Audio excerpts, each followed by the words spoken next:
হরে কৃষ্ণ। নতুন একটি ভিডিওতে আমি আপনাদেরকে স্বাগত জানাই। তো আজকে আমি আপনাদেরকে দেখাবো আমি বাড়িতে গোপাল কিভাবে পরিষ্কার করি। তো অনেকে আমাকে প্রশ্ন করছেন, যে কমেন্ট করে লিখছেন, প্রভু আমার বাড়িতে গোপাল, আমি পিতলের গোপাল, কিন্তু অনেক দিন হয়ে গেছে, সেটাকে পরিষ্কার করতে গেলে পরিষ্কার হয় না। কেমিক্যাল কি দিয়ে পরিষ্কার করা যায়? আমি কেমিক্যাল দিয়ে পরিষ্কার করি।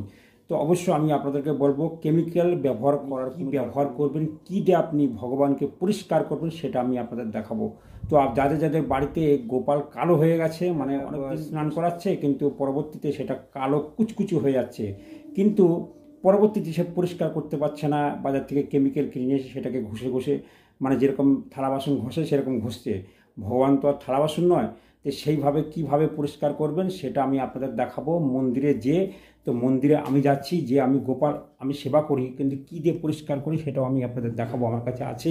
তো চলুন মন্দিরে চলে যাই। এই যে মন্দিরে এসে গেছি, মন্দিরে এসে আমি আপনাদের দেখাবো যে কীভাবে গোপাল পরিষ্কার করতে হয়। দেখুন আমার গোপালে কিন্তু কালো হয়ে গেছে, কারণ হচ্ছে ভিডিওটা তৈরি করবো বলে এই জন্য এরকম রেখেছি। যারা যারা কমেন্ট করেছেন তাদেরকে বলতে চাই, আপনার গোপাল যদি কালো হয়ে যায়, আমি যা যা যে ব্যবহার করছি সেইগুলো আপনারা ব্যবহার করবেন। তো চলুন শুরু করা যাক। প্রথমত গোপাল পরিষ্কার করতে গেলে আমার সামনে একটা আছে লেবু, একটা পাত্র। লেবু তো সবাই জানে, সব জায়গায় পাওয়া যায়। আর এটা হচ্ছে এই তিলক মাটি আপনি ব্যবহার করবেন, আর একটি তুলসীর পাতা, ফুল থাকলে অবশ্যই ভালো। এর আগেও ভিডিও আমি ছেড়েছিলাম, অনেকদিন হয়ে গেছে, তো আপনারা সেই ভিডিও দেখতে পারেন, আর যেটা তৈরি করছি এটাও দেখতে পারেন। তো চলুন প্রথমত তিলক মাটি আছে, তিলক মাটি দিয়ে আপনি এক কাজ করবেন। লেবুগুলো আপনি, তিলক মাটিগুলো সব এই যে পাত্র আছে, এই পাত্রের মধ্যে আপনি ঢেলে নেবেন। ভিডিওটা দেখতে থাকুন আপনি, তাহলে বুঝতে পারবেন। তা না হলে কিন্তু কিচ্ছু বুঝতে পারবেন না, লাস্টে গোপালের সেবা আপনি করতে পারবেন না। তো অনেকে সেবা করে কিন্তু নিয়মকানুন মেনে করে না প্রত্যেকটা বাড়িতে। আজকে গোপাল সোজা আমি দেখিয়ে দেবো কীভাবে আপনারা গোপাল বাড়িতে পরিষ্কার করবেন সুন্দরভাবে, সেটা আমি আপনাদেরকে দেখাই পরিষ্কার করে কীভাবে। তো এটা আমি যা শিখেছি মন্দির থেকে, সেটাই আমি আপনাদেরকে। এখন বাড়ি বাড়ি গোপাল আছে, এখন সবাই অনেকে জেনে গেছে, তাও লোকে কমেন্ট করে। আর লেবুগুলো এর মধ্যে দিয়ে দেবেন। দেখুন একটা লেবুতেই কাজ হয়ে যাবে, কিন্তু আর দুটো তিনটে লেবু আমি নিয়ে এসে রেখেছি। তো আপনারা রসগুলো সুন্দরভাবে বের করে নেবেন। বের করে নিয়ে আপনি সেটাকে সুন্দরভাবে গোলাবেন। দেখুন আমি রসগুলো বের করে নিয়েছি, এবার আপনি সুন্দরভাবে এটাকে মিশিয়ে নেবেন। আমার তো পিতলের পাত্র, এটা দেখবেন পরিষ্কার হয়ে যাবে।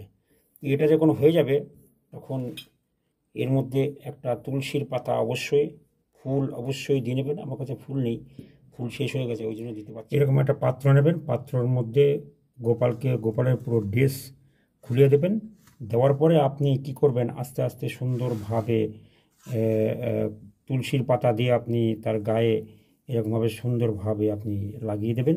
হাত দিয়েও আপনি লাগাতে পারেন, ঠিক আছে। এরকমভাবে লাগিয়ে আপনি কিছুক্ষণ আস্তে আস্তে আপনি সেবা করতে থাকুন গোপালের। আর কীর্তন করতে পারলে তো খুবই ভালো, কীর্তন অবশ্যই আপনারা করবেন। আর কীর্তন করার মাধ্যমে আপনি গোপালকে সুন্দরভাবে পরিষ্কার করিয়ে আপনি, দেখুন আমি পরিষ্কার করছি, সেইভাবে আপনারা পরিষ্কার করবেন। আমি সব মানে যতগুলো আমি তৈরি করেছিলাম লেবু দিয়ে আর তিলক মাটি দিয়ে তৈরি করেছিলাম, সব গোপালকে এইভাবে আস্তে আস্তে সুন্দরভাবে, হাত দিয়ে না পারলে আপনি তুলসী পাতা দিয়ে এইরকমভাবে সুন্দর করে আপনি পরিষ্কার করবেন। কিছুক্ষণ রেখে দেবেন, ঠিক আছে। এখনও অনেক দিন রাখলাম ছোটো পাত্র, এর মধ্যে বড় একটা পাত্র লাগবে, আপনারা বড় পাত্র একটা ব্যবস্থা করবেন। সেখানে ব্যবস্থা করে আপনি গোপালে সুন্দরভাবে পরিষ্কার করবেন। কীর্তন করতে পারলে অবশ্যই, যে প্রভু আমি কোন জলে, আপনি লেবু দিলেই হয়ে যাবে, গঙ্গা জল ব্যবহার করতে পারেন। আর লেবু দিলেই আপনার সুন্দরভাবে গোপাল একদম যা ঝকঝকে চকচকে হয়ে যাবে। তো আমি তো অনেক দিন সময় হয় না, বেশিরভাগ লোকই অনেক দিন পরেই করে। সুন্দরভাবে আপনি গোপালকে পরিষ্কার করুন আর স্বীকৃতি অর্জন করুন। কেমিক্যাল তো একদমই ব্যবহার করা যাবে না, আপনি দেখছেন কেমিক্যাল একদমই ব্যবহার করা যাবে না। তো আপনারা এইভাবে গোপালের সেবা করুন। আর যদি প্রশ্ন থেকে থাকে অবশ্যই আপনি প্রশ্ন করতে পারেন, ঠিক আছে। প্রশ্ন তো মানুষের মনে অনেক জাগে। এইবার চলুন, এই যে বড় পাত্র আছে, বড় পাত্রর মধ্যে গোপালকে আপনি নিয়ে নেবেন, আর এই যে ছোটো পাত্রটাকে সরিয়ে দেবেন। নিয়ে এবার আপনি কি করবেন, আপনার কাছে যদি গঙ্গা জল থাকে ভালো, আর গঙ্গা জল না থাকলে আপনি সেটাকে গঙ্গা জল তৈরি পাচ্ছেন। এইভাবে সুন্দর করে আপনি একদম পরিষ্কার করে দেবেন। তো পরিষ্কার করে দেওয়ার পর আপনি আমি আপনাকে দেখাচ্ছি, দেখুন এইভাবে সংকোই করে আপনি জল ঢালবেন, গঙ্গা জল পরিষ্কার হয়ে গেল।